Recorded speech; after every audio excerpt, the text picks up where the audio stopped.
Hi guys, I am N K. Welcome to DG family.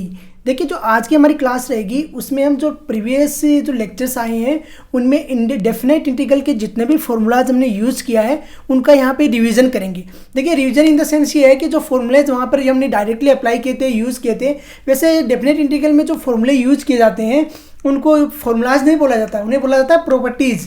जो वो properties है उनका हम कैसे यूज़ करते हैं और किस तरीके से इनका हमें जो डेफिनेट इंटीग्रल्स का आंसर फाइंड आउट करते हैं इसके बारे में स्टडी करेंगे। तो सबसे पहले जो फॉर्मूलाज हैं, ये फॉर्मूला क्या है जो आपने पढ़ा होगा, जो हिंदी में पढ़ते हैं गणितीय आगमन का सिद्धांत और इंग्लिश में पढ़ते हैं first fundamental theorem of integration. तो उसके जो यूज़ करते हैं जिस टर्म्स को, वो फॉर्मूलाज है। तो देखिए कौन कौन से फॉर्मूले वहाँ पे हम यूज़ करते हैं। सबसे पहले आते हैं जैसे n नेचुरल नंबर्स हैं, उनका अगर हमको सम फाइंड आउट करना है तो कैसे लिखते हैं, n+1/2 लिखते हैं। फिर होता है अगर n नेचुरल नंबर n का स्क्वायर का अगर सम बोल दिया जाए तो कैसे लिखेंगे, 1² + 2² + 3² + डैश प्लस का n²। तो इसे क्या लिखेंगे, n+1 कोष्टक में 2n+1/6। यहाँ पर ध्यान रखने वाली बात यह है कि 6 करना है। कई बार क्या होता है जल्दबाजी में 2 कर देते हैं और आंसर गलत हो जाता है। नेक्स्ट है 1³ + 2³ + 3³ डैश प्लस से n³ है, तो इसको कैसे लिखते हैं, n+1/2 इसका होल स्क्वायर।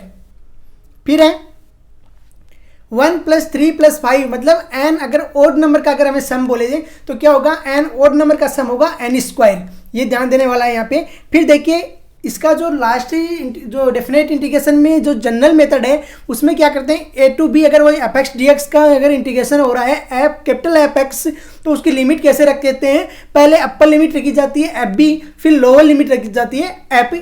तो fb - fa इसका सॉल्यूशन होगा।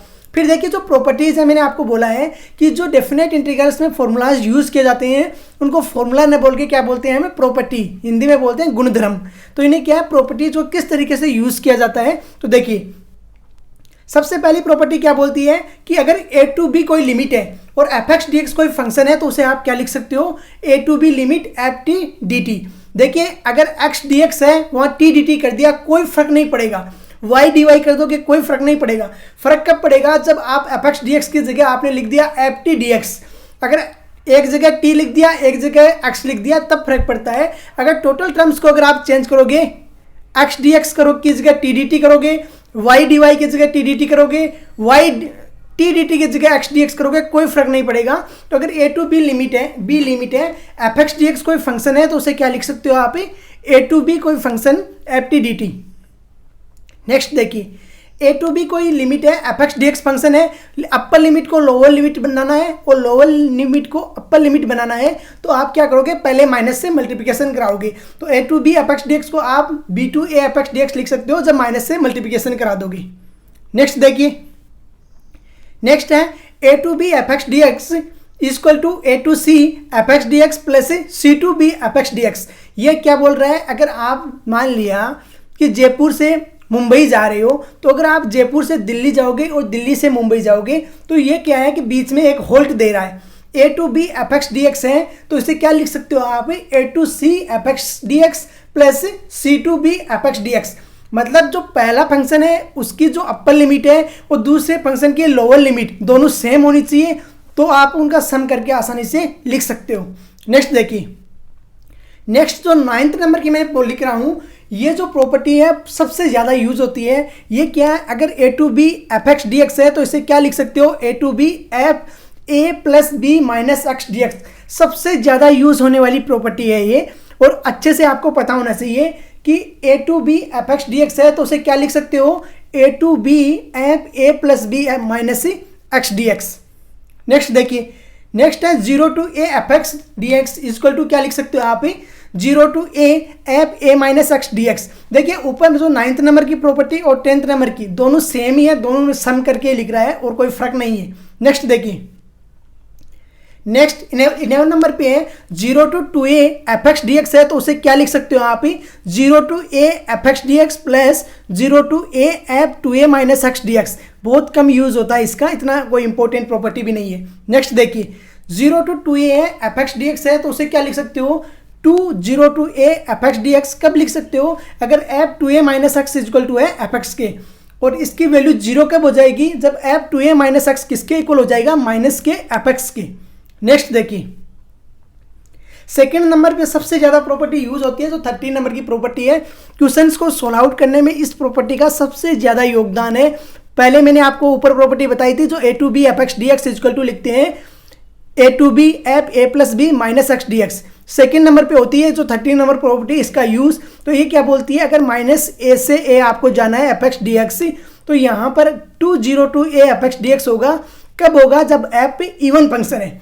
सेकंड, 0 इसकी वैल्यू होगी कब होगी, जब एफ ओड फंक्शन है। अब बात आती है कि इवन फंक्शन क्या होता है और ओड फंक्शन क्या होता है। देखिए, अगर किसी फंक्शन में कोई एपेक्स फंक्शन है, देखना, अगर कोई एपेक्स फंक्शन है और इसमें आप लिख रहे हो एफ माइनस एक्स, अगर इसकी वैल्यू आ रही है माइनस के एपेक्स, समझना, अगर आप फंक्शन एपेक्स में एफ माइनस एक्स रख रहे हो और वैल्यू आ रही है माइनस के एपेक्स, तो वो क्या बन जाएगा, ओड फंक्शन बन जाएगा।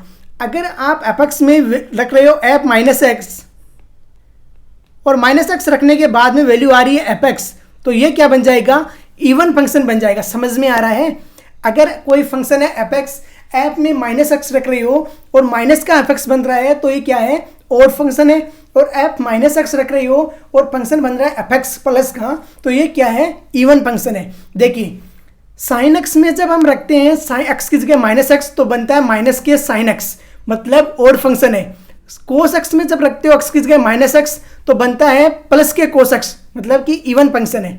एक और एग्जांपल ले लीजिए, अगर एक्स स्क्वायर में आप रखते हो माइनस एक्स, तो माइनस एक्स का होल स्क्वायर बनता है प्लस का एक्स स्क्वायर, तो ये क्या है, इवन फंक्शन है। अगर एक्स क्यूब में रखते हो माइनस एक्स, तो बनता है माइनस के एक्स क्यूब, ये ओड फंक्शन है। अच्छे से समझ लेना, इवन और ओड में।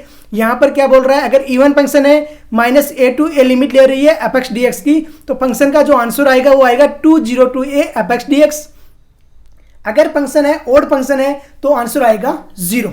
नेक्स्ट, अगर 0 to n a f x D x है equal to n 0 to a f x D x होता है। ये क्या होते हैं, जो फ्रीक्वेंसी फंक्शंस रहते हैं, आवर्ती वाले फंक्शंस रहते हैं, टाइम पीरियड वाले, उनमें यूज होता है। इसमें क्या कंडीशन रहती है, function of a plus x equal to होना चाहिए एफ एक्स के। अगर 0 to n a f x D x है, तो उसकी value n 0 to a f x D x कब रहती है, जब function a plus x equal to है एफ एक्स के। ये इसकी पर्टिकुलर केस रहता है, पर्टिकुलर कंडीशन रहती है। तो ये जो प्रॉपर्टीज है उसका बहुत यूज होता है, और कंपटीशन में जो डेफिनाइट इंटीग्रल है उसके क्वेश्चंस पूछे जाने के सबसे ज़्यादा चांसेस रहते हैं। क्यों रहते हैं, क्योंकि जो इंडेफिनाइट इंटीग्रल है उसके आंसर अलग अलग आ सकते हैं। अगर मेथड चेंज कर दोगे आंसर चेंज हो जाएगा। एक लड़का बाय द सब्स्टिट्यूशन कर रहा है, दूसरा कुछ दूसरा मेथड लगा रहा है, आंसर चेंज हो जाएगा। तो इसलिए क्या है, डेफिनेट इंटीग्रल में चाहे कोई भी मेथड लगाओ, आंसर लास्ट में सेम आना है। तो डेफिनेट इंटीग्रल के क्वेश्चंस आने के चांसेस भी ज़्यादा रहते हैं। तो आज का लेक्चर हम यहीं पे फिनिश करते हैं। जय हिंद, जय भारत।